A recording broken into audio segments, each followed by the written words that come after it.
నంద్యాల పట్టణంలోనే సంక్షేమ వసతి గృహాలు సమస్యలు నిలయాలుగా మారాయి. వందలాది మంది విద్యార్థులకు సరిపడా మరుగుదొడ్లు లేవు. ఉన్న కొన్ని కూడా అధ్వానంగా మారి వినియోగించలేని స్థితికి చేరాయి. గత వైకాపా ప్రభుత్వం వసతి గృహాల నిర్వహణకు నిధులు ఇవ్వకపోవడంతో చిన్న చిన్న మరమ్మతులు కూడా చేయించలేని దుస్థితి దాపురించింది.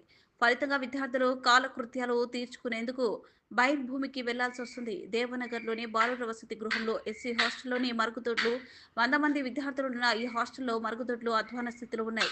కొన్నింటి తలుపులు తుప్పుపట్టి రంధ్రాలు పడి పెరిగిపోయాయి. వీటిని వినియోగించుకునేందుకు విద్యార్థులు ఇబ్బందులు పడుతున్నారు. బీసీ పోస్ట్ మెట్రిక్ వసతి గృహంలో 120 మంది విద్యార్థులు వసతి పొందుతున్నారు. వీరందరికీ కలిపి 4 మరుగుదొడ్లు మాత్రమే ఉన్నాయి. దీంతో కాలకృత్యాలు తీర్చుకునేందుకు గంటల తరబడి ఎదురు చూడాల్సి వస్తుందని విద్యార్థులు వాపోతున్నారు.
హలో అండి, ఎలా ఉన్నారు? నేను మీ కిరాక్ సీత.